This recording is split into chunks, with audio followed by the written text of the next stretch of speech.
Hello mga sangkay! Welcome back to my YouTube channel. So ayun, for today's video po ay gagawa po tayo ng white Christmas tree. Gawa ng perla soap. So ayan, paano nga ba gagawin yung Christmas tree gamit ang perla soap? So yan ang abangan natin mamaya mga sangkay. So ay, kung gusto niyo pong malaman kung paano gawin yon, just keep on watching.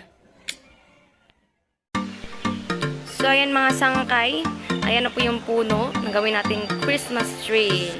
Ayan na po yan. Ayan, pinuputol na po natin. Ayan. Ayan. So ayan mga sangkay, kailangan natin tanggalan siya ng mga dahon para magmukha na po siyang Christmas tree. So ayan, hanggang sa maubos po itong mga sangkay.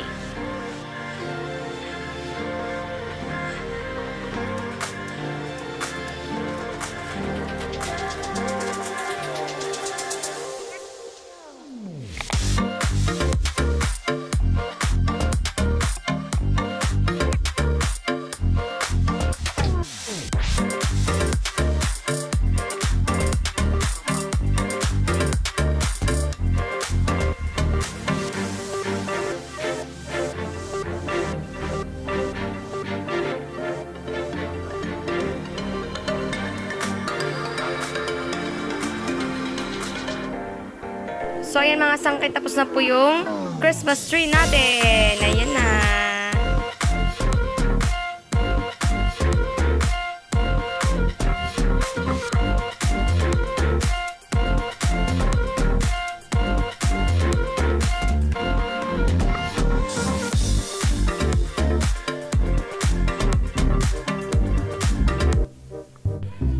Ay, nakakita ko ng bayabas mga sangkay. So, ayan. Ayan, mga bata pa po kami mga sangkay, ganyan po ang ginagawa namin. Umaakyat po kami ng bukid para lang po kumuha ng mga bayabas. Kasi maraming bayabas po dito mga sangkay, mayaman po kami sa bayabas. So ayan, see, nakatatlo po tayo mga sangkay. Ang dali niya lang po hanapin mga sangkay, ayan. See, ayan. Hinog na po yan mga sangkay, grabe ang sarap niya po. Matamis po siya, sobra. So, ayan. See? Ganun lang po kadali mga sangkay. Maghanap ka lang po sa gilid-gilid. Baka kita ka na po niya mga sangkay.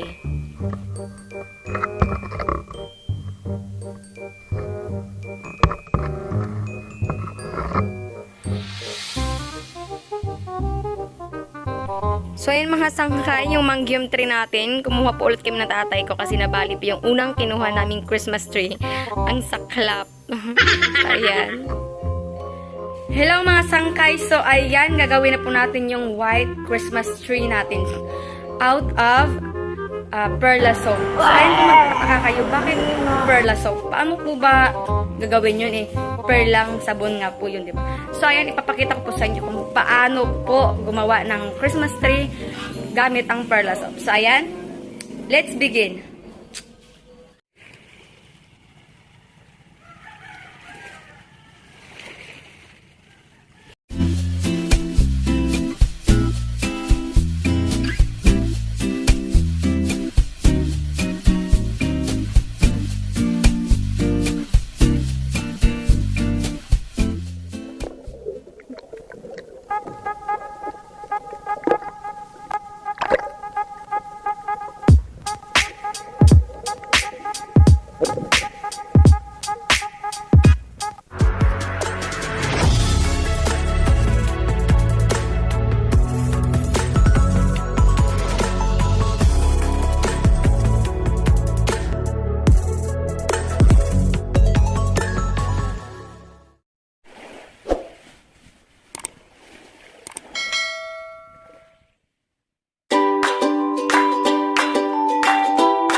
Sangkay, aanuhin na po natin yung sabon.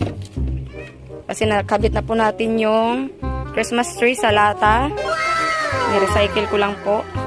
So, ayan. Ganyan po yung gagawin ng ang tamang proseso.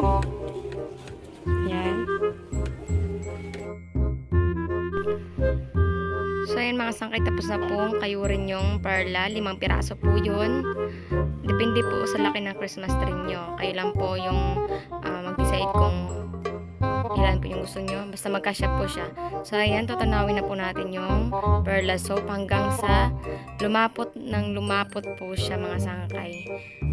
Kasi pag hindi po siya malapot, hindi po siya didikit sa Christmas tree natin. So, ayan.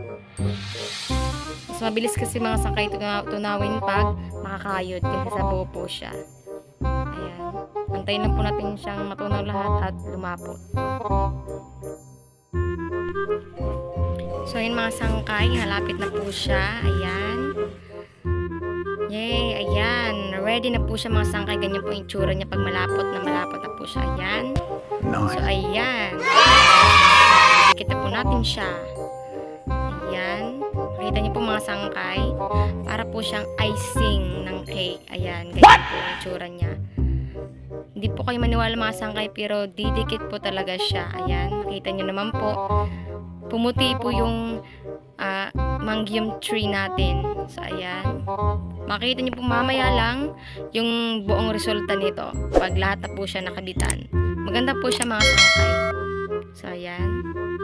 Antayin lang po natin siyang matapos natin ikabit lahat yung mga perla soap natin sa ating mini Christmas tree. So, ayan. Hindi po kagandahan yung Christmas tree natin kasi nahirapan po kaming maghanap sa bukid ng tatay ko. Kasi wala naman pong perfect na Christmas tree. Lalo na po pag gawa lang po ito sa puno. So, ayan. Mas maganda po kasi yung una namin nakuha Christmas tree. Kaso nga lang po mabilis po siyang mabali kasi nga po hindi pa po siya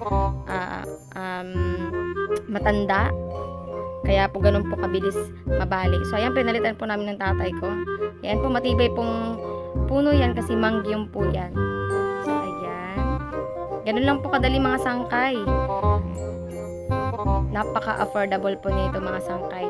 Kasi, madali na, minus pa yung gastos mo. Kasi, 70 pesos lang po yung perlang nabili ko. Kasi 5 piraso po siya. Marami na pong sobra yan mga sangkay. Maliit lang po. Konti lang po yung nalagay namin dyan kasi marami nga siya. At yung iba naman po ginamit namin sa damit. So, ayan. Nagamit po siya namin yung sobra. Maganda po siya sa kamay mga sangkay as in yung perla. Napakabanayad niya po sa kamay, hindi po siya makapi at malambot po siya sobra. Mabango pa. So, ayan.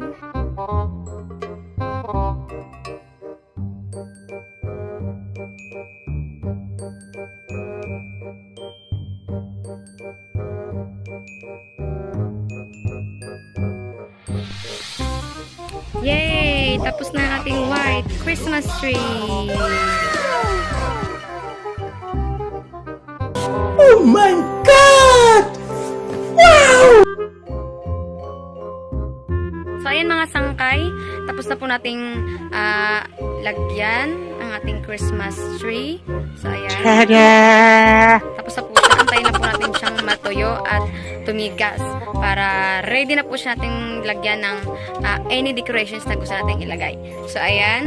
Balik po tayo mamaya-maya lang. See you later. Bye-bye! Hello mga sangkay! So, ayan. Ready na po yung Christmas tree natin. So, ayan. Kinabit ko na po yung inuna ko na po yung Christmas lights natin kasi mabigat po siya. Hindi ka-rebels natin. So, ayan, nakakabit na po siya. Next na po natin kakabit yung mga tawag dyan, ano ba tawag dito? Kaya nagpa-garlands ba kung di ako nagkakamali? Kayo nang bahala. So, ayan. Ito na po yung kakabit natin. Tara, let's go!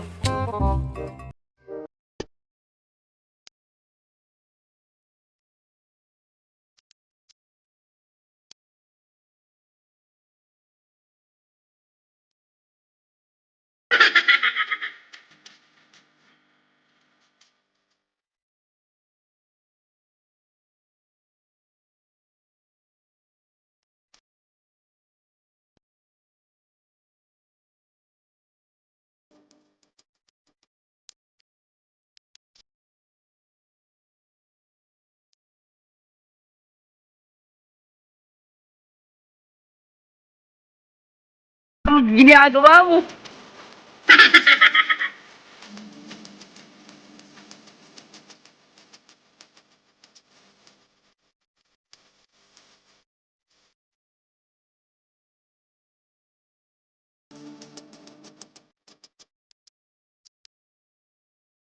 Ginagawa mo?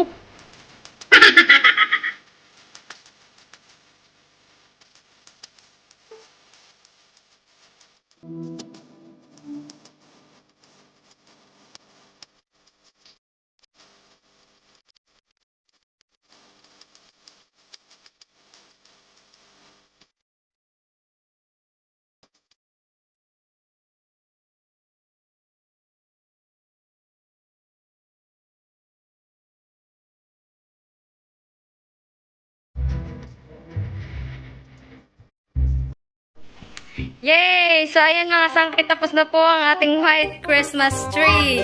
So, ayan, nakikita niyo po. Dahil handa na po siya, ang kulang na lang po ay i-on natin yung Christmas lights. So, ayan. Handa na ba kayo? So, ayan. I-on na po natin. Mwah! Turn off the switch. Yay! Ayan, okay na yung Christmas tree natin. Ayan, i-on natin.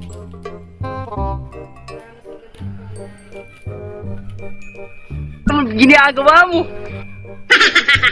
Yay!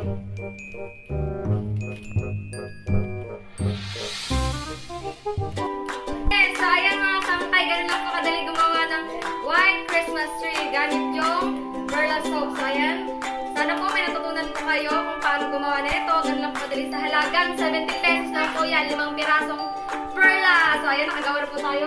Napaka-cheap po mga sangkay. Murang-mura na. Meron ka na pong Christmas tree. So ayan, recycle lang po lahat yan. Yung binili ko lang po ay Perla. Yun lang